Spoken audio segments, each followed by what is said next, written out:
Salam olsun hər kəsə. Salamlayıram hər birinizi.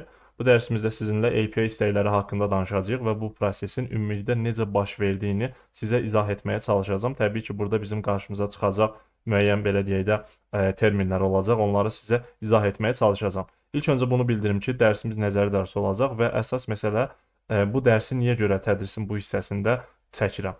Çünki burada artıq bu dərsdən sonra biz API istəkləri göndərmiş olacağıq. XML, HTTP request-lə, daha sonra fetch-lə, access-lə və s. bunlarla API istəkləri göndərmiş olacağıq. Amma biz bu prosesin ümumilikdə gedişatını başa düşməliyik.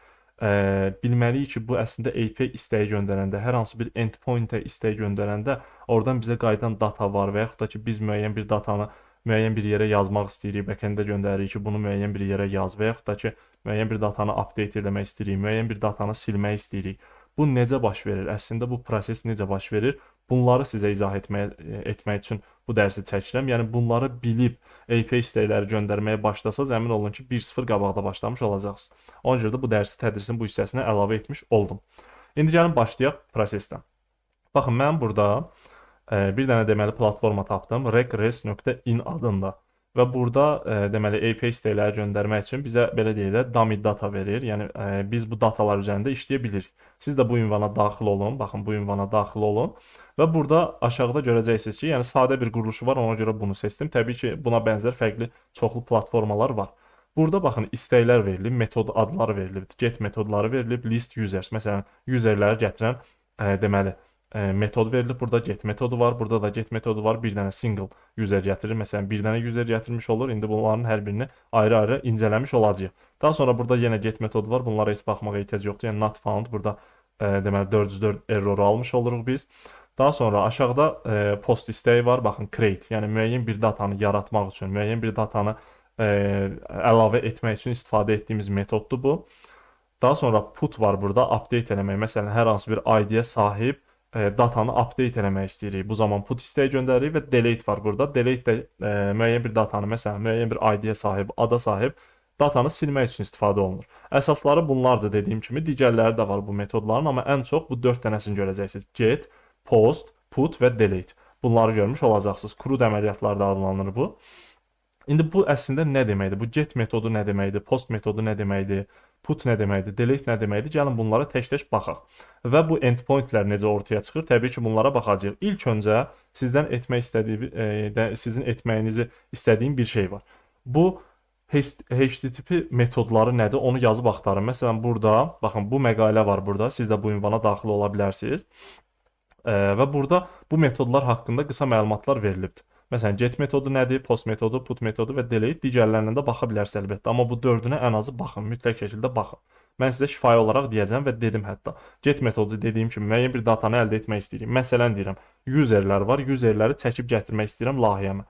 Həmən userləri gətirmək üçün mən get metodundan istifadə etməliyəm. Deməliyəm ki, sən get bu ünvandan mənə dataları gətir, müəyyən dataları gətir. Və ya post dediyim zaman müəyyən bir data verirəm. Məsələn, last name, first name nəsə verirəm. Deyirəm ki, bu datanı apar, ver backend-ə, backend də bunu database-ə qeyd eləsin. Database-də yaddaşda saxlasın. Aydındır, orada təbii ki, ona uyğun ID veriləcək və s. və s. Və ya put dediyim zaman deyirəm ki, məsələn, bu ID-yə sahib datanı get sən update et. Məsələn, indi görəcəyik onu. Burada da hətta baxa bilərik, fikir verin. Burada JSON formatında var. ID-si 7 olan datanı, məsələn, emailini update eləmək istəyirəm. Burada email bu formadadır. Mən istəyirəm ki, bu email bu formada olmasın. Fərqli bir email göndərmək istəyirəm bura. Onda deyəcəm ki, ID-si 7 olan deməli datanın get emailini bu mən sənə verdiyim email et. Bunu təbii ki, backend-ə verəcək, backend o prosesi icra eləyəcək. Və first name-i dəyişdirmək istəyirəm. Michael-dir burada, mən Rəsul yazmaq istəyirəm adını. Deyəcəm ki, get bu ID-si 7 olan datanın first name-ini update et. Aydındır. Delete dediyim zaman deyəcəm isə, sən get ID-si 7 olan elementi, datanı oradan sil. Yəni backend-də denən ki, onu oradan silsin. Aydındır. Və oradan silinmiş olacaq. Ümumilikdə bu metodlar bunun üçün istifadə olunur. Və burada status kodlar da var. Fikir verin. Bu status kodları da yazıb axtarmağı sizə məsləhət görürəm. HTTP status codes yazıb axtarın və belə bir səhifə gələcək sizin qarşınıza. Fərqli-fərqli mənbələr var. Şəkillər üzərindən də baxa bilərsiniz. Bu status kodlar nədir bəs? Baxın, informasiya ilə bağlı, yəni müəyyən bir məlumatlandırıcı status kodlardır. Bu 100 ilə 199 aralığında olanlardır. Daha sonra burada uğurlu cavablar 200-299 aralığında olan status kodlardır. Məsələn, müəyyən bir datanı əldə ediriksə, tutam get metodu ilə istək göndərdik biz hər hansı bir endpointə və oradan bizə data gəldi. Bu 200-dür. Və müəyyən bir datanı deyirəm ki, database-ə yaz. Backend-də deyirəm ki, bunu database-ə yaz. Orada o yazılandan sonra backend mənə 201 status kodu qaytaracaq. Yəni uğurla create olundu, yaradılmış oldu. Daha sonra redirect var burada. Yəni müxtəlif yönləndirmə 300 ilə 399 arasında status kodlardır bunlar da. Daha sonra client tərəfdə olan, yəni user tərəfdə, front tərəfdə də belə deyə bilərik, olan errorlarla bağlı 400-499 arasındakı status kodlardır və server error, yəni server tərəfdə olan errorlar üçün isə 500 və 599-dur. Məsələn, 500 status kodunu çox-çox görmüş olacaqsınız. Serverdə bir problem baş verirsə, server cavab vermir, çox yüklənib və s. nəsə olubsa, server haqqında da danışacağıq, heç narahat olmayın. Bu dərsimiz ümumi bu proseslər haqqında məlumatlandırıcı bir dərsdir. Serverdə error varsa, məsələn 500 status kodu qayıdacaq ki, serverdə yükləmə var, nəsə var. Siz də istifadəçi deyəcəksiniz ki, məsələn serverdə yükləmə var, nəsə var, ona görə biraz sonra yoxlayın və s. bu kimi mesajlar verə bilərsiniz istifadəçiyə. Və klient tərəfdə olan errorlar, məsələn 404 məşhur errorlardan biri, müəyyən bir şey tapılmadı, 404 error verdi deyir. O da 400-499 arasında olan status kodlardan gələn deməli informasiyadır. Və bu status kodlarda mütləq şəkildə araşdırın. Sonda bu araşdırmanı necə etməyinizi də sizə deyəcəm. İndi hələ ki iki şeyə baxdıq da biz HTTP metodlarına baxdıq və deməli status kodlara baxmış olduq. İndi qayıdaq bura. Baxın, mən burada ilk öncə buna baxmaq istəyirəm. List user-ə klik eləyin. Get metodu da elə deyil. Burada da endpoint verilib. Buna klik etdiyim zaman belə bir səhifə açılacaq. Sizdə burada belə bir şey deməli punkt açılmalıdır. Buna klik eləyin. Data bu formada daha aydın oxunaqlı görsənsin. Aydındır, siz də bunu eləyin. Və ya Google Extension var. Bu dataları, JSON dataları daha səliqəli, rəngli falan formada göstərmək üçün həmin extensionda yükləyə bilərsiniz. Burada dataya baxdığımız zaman, baxın, endpoint-i də izah eləyəcəm, bunu da izah eləyəcəm. Hal-hazırda baxdığımız zaman, yəni baxın, bu endpoint-ə, baxın, bu endpoint-dir. Yəni bu backend tərəfdə yazılır. Siz inşallah backend yazsaz əgər və ya yazıbsınızsa əgər bunu bilirsiniz. Yazsaz əgər görəcəksiniz orada. Müəyyən bir endpoint yazacaqsınız. Məsələn, deyəcəksiniz ki, belə bir ünvana orada şablonla göstərəcəksiniz. Orada iki məsələn dinamik olacaq, dəyişən olacaq. Burada page hissəsi var. Sualdan sonra niyə görə bu yazılıb? Baxın, page 2 yazılıb. Bunları deməli RESTful API-lar yazdığımız zaman yazsaz əgər, orada əslində bunları biləcəksiniz. Bu yəni API-nin dizaynı ilə bağlı olan bir şeydir. Amma biz ümumi baxırıq da, front tərəfdən hələ ki baxırıq, amma backend-də də daxil olmuş olacaq. Əslində bu backend tərəfdə bu endpoint-ə, baxın, bu endpoint-ə uyğun, dediyim kimi burada dinamik hissələr var. Müxtəlif hissələr dinamik olur, amma ümumilikdə belə baxa bilərik. Bu endpoint-ə get istəyi gəldiyi zaman bu dataları geriyə qaytar adında bir deməli backend proyekti yazılıbdır. Həmin backend proyekti yazılıb, RESTful API yazılıbdır, düşünün. Orada deyilib ki, bu endpoint-ə get istəyi gəldiyi zaman get database-dən dataları çək, gətir, göstər bu istifadəçiyə, yəni buna qaytar. Aydındır? Burada da bu datalar bizə qayıtdı. Burada page var və s. var. Bu hissələr bizə çox da maraqlı deyil. Bunlara baxmasaz da olar hələ ki, yəni bu page ilə falan bağlı məlumatlardır. Bizə maraqlı olan budur, data hissəsi. Və fikir versəz, array içərisində obyektlərdir. Təbii ki, JSON formatındadır bu. Bunu biz parse etdiyimiz zaman, bir sonraki dərsdə bunu parse etmiş olacağıq. Parse etdiyimiz zaman bu nəyə çevriləcək? Artıq array içərisində obyektlərə çevrilmiş olacaq da. Yəni bunun üzərində for falan yazıb eləyə biləcəyik. Yəni fırlana biləcəyik. Bizə data qayıtdı JSON formatında, fikir verin. Bu ünvana istək göndərdiyim zaman mənə data qayıtmış oldu. Bu data qayıtdı, JSON data qayıtdı. Və burada da fikir verin, data adında bu ad fərqli bir adda ola bilər. Array içərisində obyekt var. Yəni bu, baxın, bu müəyyən bir userin, düşünün ki, user kimi baxaq, çünki user listi oxuyuruq biz. Bu bir userin məlumatlarıdır, bu başqa bir userin məlumatlarıdır. Burada nədir? ID-si 7 olan, baxın, bu da dinamik təyin olunur normalda. ID-si 7 olan, yəni unique təyin olunur da, belə deyə bilərik. ID-si 7 olan userin emaili, baxın, budur ki, verin, budur. First name'i budur, last name'i budur, bir də avatar var burada. Yəni profil şəkli üçün avatar nəzərdə tutulur. Odur, bu da linkdir. Bunu da ayrıca incələyəcəyik. Heç narahat olmayın. Burada fikir versəz image.jpg yazılıbdır. Niyə görə belədir? Buna da baxacağıq. Baxın, bu birinci userin məlumatlarıdır. Yəni ID-si 7 olan userin məlumatlarıdır. ID-si, baxın, 8 olan userin məlumatları. Bunun da emaili var, daha sonra first name'i var, last name'i var, avatarı var və avatar link kimi göstərilib burada. Biz bu linkə istək göndərsək, həmən avatarın şəkli bizə gəlmiş olacaq, qaytarılmış olacaq. O da necə olur, onu da izah eləyəcəm. Və burada ID-si 9 olanın yenə eyni formada emaili var, first name'i, last name'i, avatarı var. Aydındır? İndi gəlin burada məsələn bunu götürək. Baxın avatarın bu linkini götürürəm buradan. Ctrl C eləyirəm, gətirirəm bura yapışdırıram. Yapışdırdım, enteri vurdum. Baxın avatar qayıtdı mənə. Hə, yaxşı, necə oldu bu proses? Buradan F12 vururam, yəni sağ düyməni vurub inspekt eləyə bilərsiniz. Network hissəsi, baxın normalda elementdə ya da konsolda açılacaq sizdə. Network hissəsinə keçid eləyin buradan. Baxın network hissəsinə vurun və bu səhifəni bir dəfə refresh eləyin ki, bu istək burada görünsün. Baxın, image deməli istək, yəni bu şəklin gəlməsi üçün göndərilən burada istək göstərildi bizə. Buna klik etdiyimiz zaman, hətta klik etmədən burada göstərilir, statusu verilibdir, status kodu verilib 304. Bu 304 ona görədir ki, yəni bu qaynağın ən update olunmuş forması zaten səndə var da, bunu demiş olur. Burada size falan verilib, time verilibdir, istəyin sərf olunan vaxt. İndi buna klik etdiyimiz zaman, baxın, bizə burada əsas lazım olan məlumatları sizə izah edəcəm. Request URL var burada, baxın, request URL. Yəni bu ünvana istək göndərilibdir. Və request metod, hansı metodla, metod nə olub? Yəni hansı metoduna istək göndərmişik? Get metodu ilə. Yəni get istəyi baş verib burada. Biz demişik ki, mənə bu data lazımdır. Burada da arxa tərəfdə də yazılan endpoint var ki, deyir ki, bura belə bir deməli URL-ə istək gəldiyi zaman, endpoint-ə istək gəldiyi zaman, sən get istəyi gəldiyi zaman ona uyğun bir şey qaytar geriyə. Bu da hardan qayıdır, onu da deyəcəm.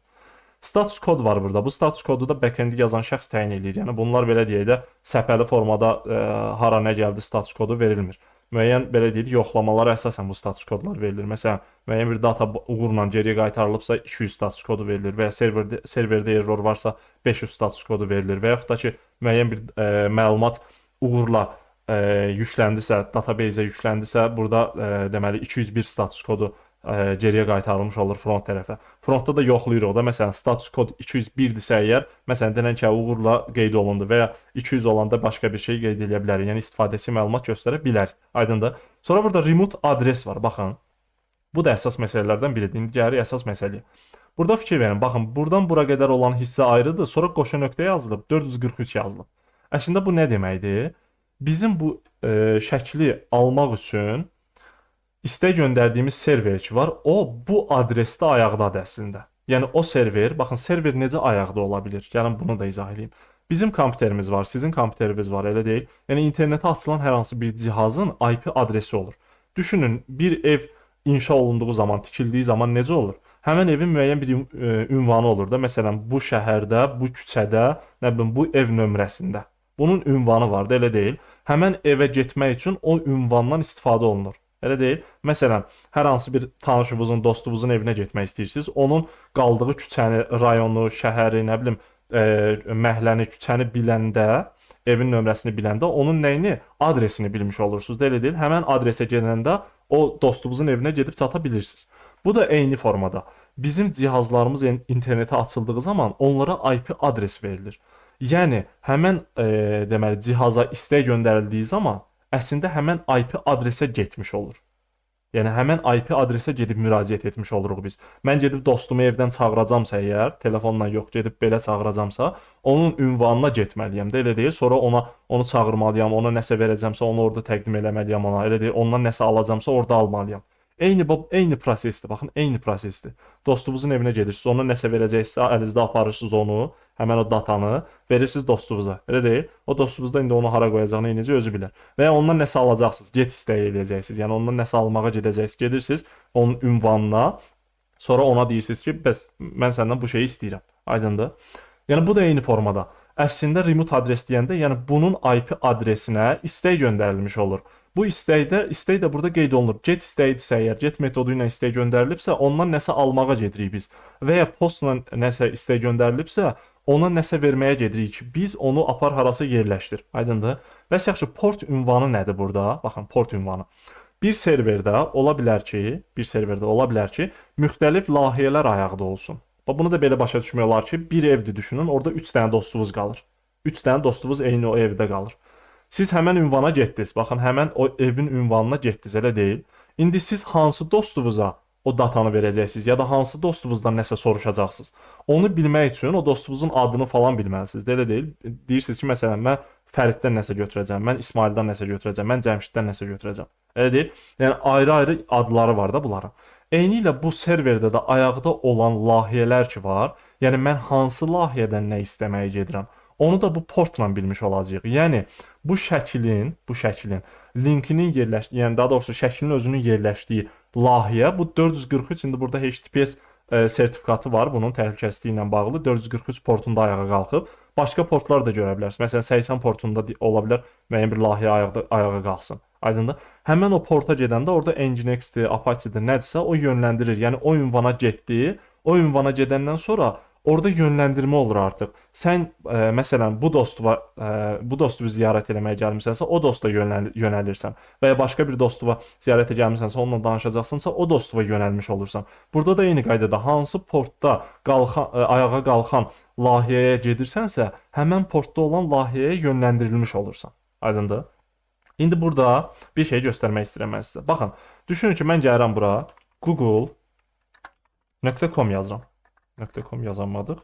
.com yazıram. Baxın, bunu vurduğum zaman google.com-a gəlirəm də, elə deyil. Bu google.com nədir əslində burada?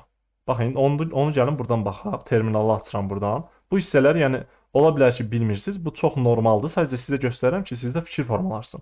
Ping deyilən bir şey var. Yəni müəyyən bir ünvana, hər hansı bir domain ünvanına, IP adresinə müəyyən bir ping göndəririk də, yəni aralıqsız istəklər göndərməyə çalışırıq. Məsələn, Google shift-i də dəyişək. .com. Baxın, buna bir istəklər göndərirəm. Fikir verin. Müəyyən bir salisələrdən, saniyələrdən sonra istəklər göndərdi burada, elə deyil. İndi baxın, bu google.com-a istək göndərdiyim zaman burada bir IP adresi çıxdı mənim üçün. 142.250.75.206. Mən bunu buradan Ctrl+C eləyirəm. Baxın, Ctrl+C elədim. Gəlirəm bura təzədən. Fikir verin. Bura onu yapışdırdım. Baxın, həmən ünvanı yapışdırdım. Təbii ki, düzgün yapışdıraq da bu olsun. IP adresini yapışdırdım bura. Bu IP adresidir. Ctrl+S neydi? Ctrl vurduğum zaman, baxın, yenə google.com-a gəldim əslində. Yaxşı, necə oldu bu? Əslində burada domain name söhbəti var. Yəni google.com adında domain name var. Bu domain name'dir. Layihələr haqqında danışılanda çox-çox eşitmisiniz məncə bunu. Məsələn, bu layihənin domain name'i budur, bu layihəyə domain lazımdır. Biri deyir domain almaq istəyirəm, hardan alım və s. və s. O əslində budur. Yəni bu domain name'dir. Amma bu domain name'lər necə işləyir və niyə görə var, onu da deyəcəm. Əslində mən bura google.com yazanda, orada DNS-də, domain name serverdə yönləndirmə olur. Yəni DNS-i bir cədvəl kimi təsəvvür edə bilərsiniz.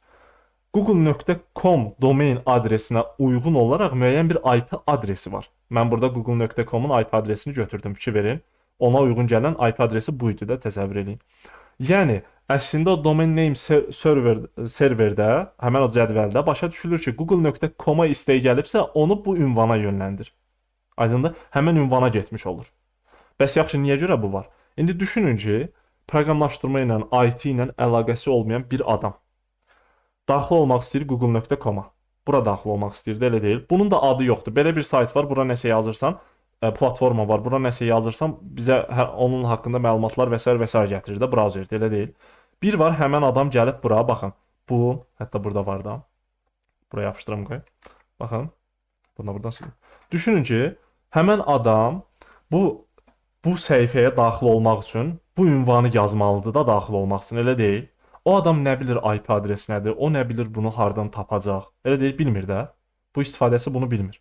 O bilmir axı bunu hardan tapacaq. Ona görə də domain name'lər var. Yəni deyirlər ki, google.com yazanda əslində bu ünvana gedəcək. Aydındır? Bu istifadəçilərin işini rahatlaşdırır da. Yəni IP adresini ora yazmaq məcburiyyətində olmur. O arxa planda olur. DNS-də o yönləndirmə baş vermiş olur. Google.com yazanda əslində bu ünvana getmiş oluruq biz. Aydındır? Və bu domain adları da bunun üçün var. Və domain name serverdə bu yönləndirmə bu formada baş vermiş olur. Yəni bu domainə uyğun IP adresi nədirsə ona get. Aydındır? İndi qaydaq bura layihəmizə. Baxın, buna qayda. Fikir verin, burada da F12 eləyirəm.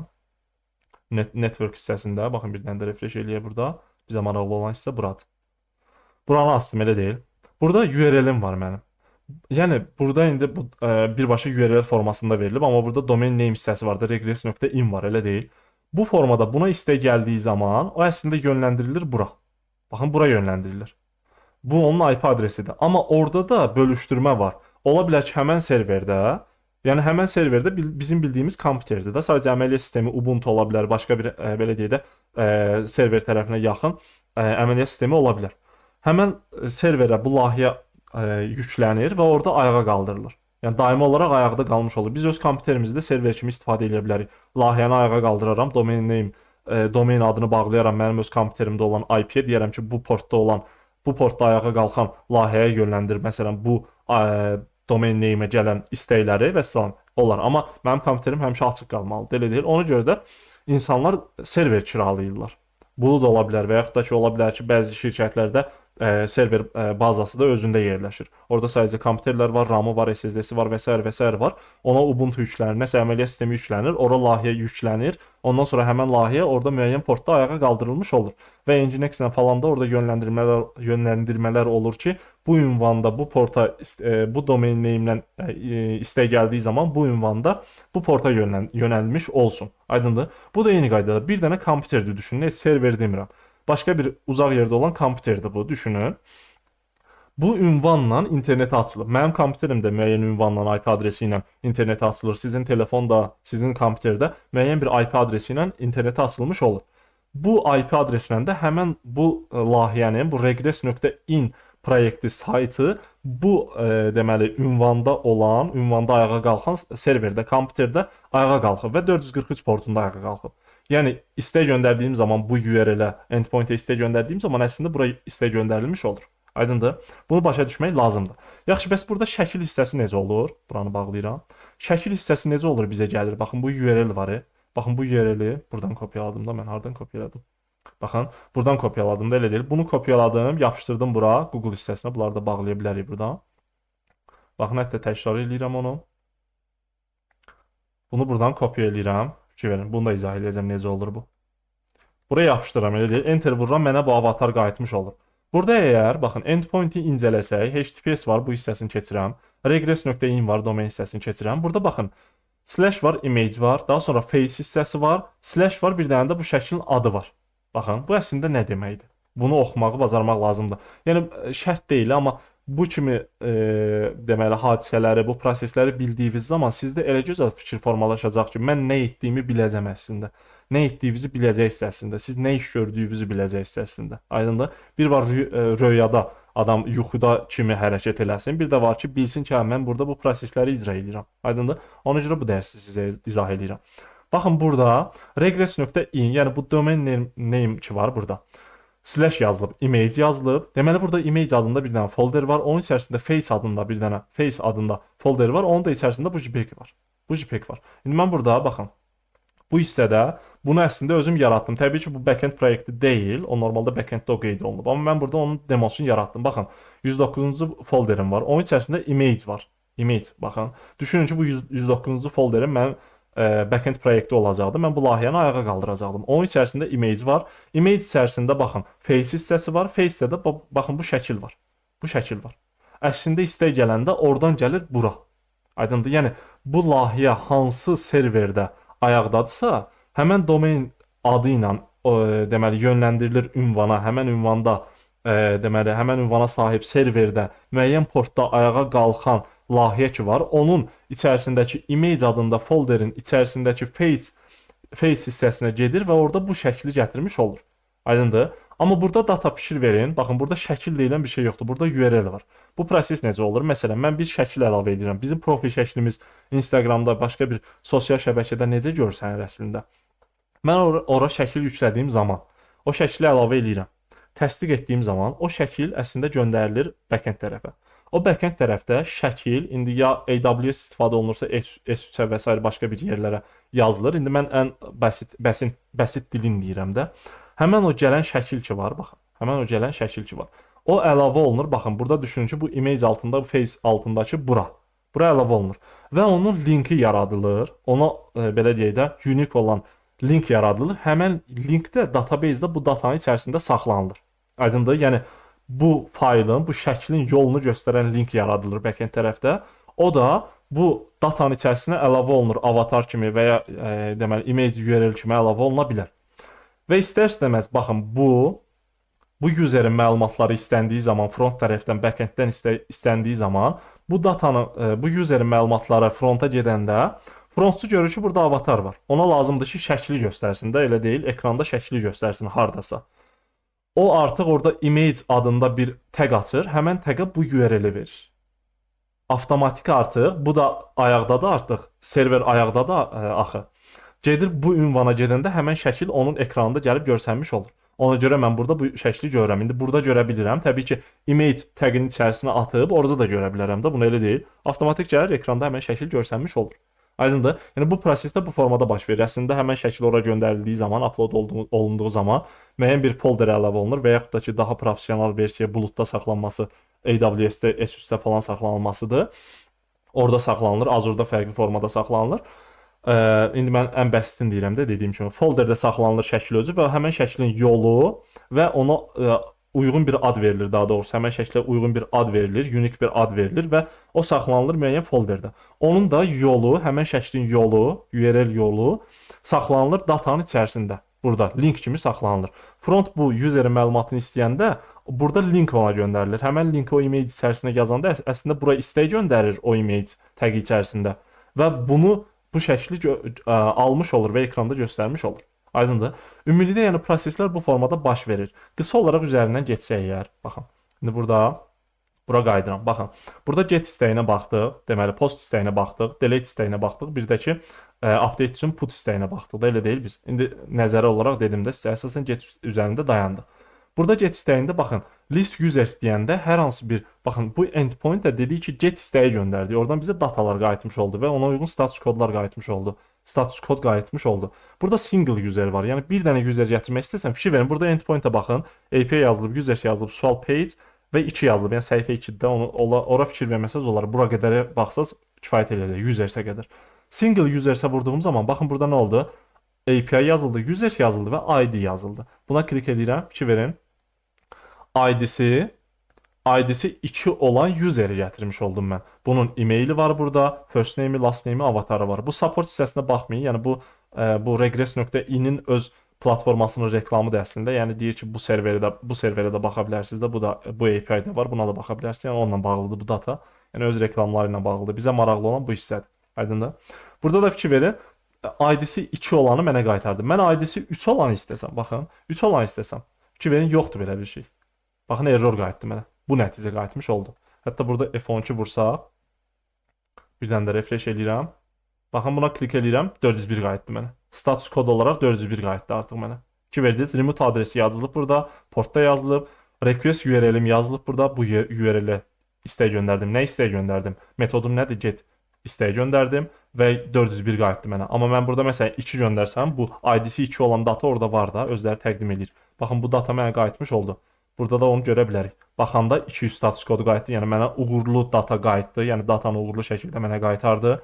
Request URL-im nədir? Baxın, bu URL-lə bu URL eyni şeydir. Aydındır, burada göstərilib sadəcə. Bu istəyin deməli açıqlamasında göstərilib. Metodum nə oldu? Get metodu ilə istək göndərmiş oldum. Remote adres burada qeyd olundu, referans falan burada fərqli belə deyək də məlumatlarda aşağılara da baxa bilərsiniz. Amma əsas bizə lazım olan hissə buradır. Network hissəsində bura baxırıq.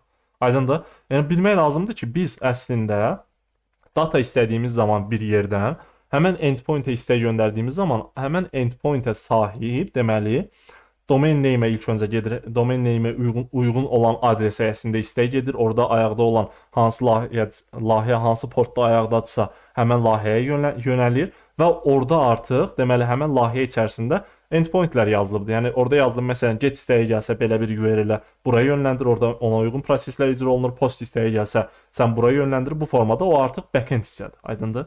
Front tərəfdən baxanda yəni proseslər bu formadadır. İndi sizdən ricam nə olacaq? Bir sonraki dərsə keçməzdən əvvəl sizdən xahişim odur ki, siz araşdırın DNS nədir? Baxın, ən azından baxın. Google-da araşdırmağınızı istəmirəm. Girin ChatGPT-yə yazın ki, DNS nədir? 5 yaşında uşağa izah elədiyim formada mənə izah elə. Yəni çox bəsit dildə mənə izah elə. Çalışın bunu yazın, bax dediklərimi mütləq şəkildə. DNS nədir? Buna ChatGPT-dən soruşun. Daha sonra domain name nədir? Niyə görə var bu? IP adresi nədir?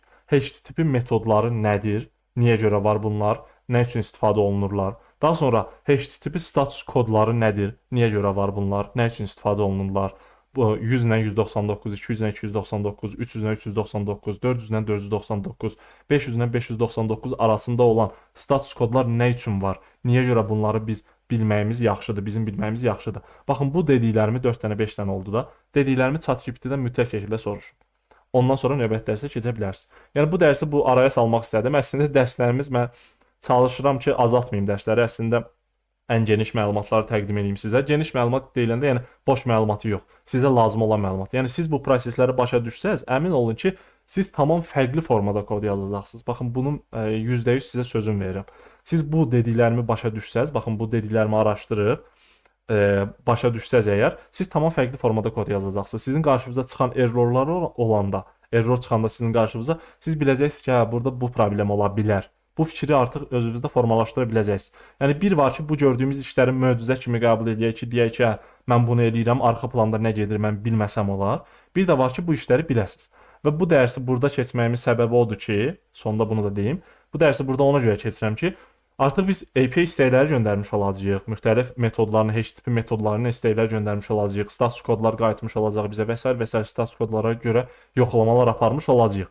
Bunların hardan gəldiyini bilməyiniz üçün bu dərsi burada keçdim sizə. Ki çox tələb olurdu ki, məsələn, status kod göstərirəm ona. Fetch'də və yaxud da ki, nə bilim, metod göstərirəm. Hətta metod üzərindən deyim. Deyirəm ki, Fetch'də get metodu ilə bu işi görürük. O bilmir bu get metodu hardan gəlir, nə üçün var. XML HTTP request-də və ya Axis-də bu get metodu harda var, necə olur bu data bizə gəlir, necə olur biz bu datanı göndəririk. Bunları bilmir. Necə kompüter internetə açılır, bunu bilmir, IP adresi nədir bilmir. Çalışın ki, bunu araşdırın. Yəni əzbərləmə dərs kimi belə deyək də, o universitet məktəb dərsi kimi əzbərləməyin təbii ki. Sadəcə məntiqini başa düşmək üçün ChatGPT-dən çox xahiş edirəm. Bu dediyim mövzu başlıqları altında araşdırma eləyin, ondan sonra növbəti dərsə keçə bilərsiniz. Növbəti dərsdə XML HTTP request-i sizə izah etmiş olacağam. Növbəti dərsdə görüşək.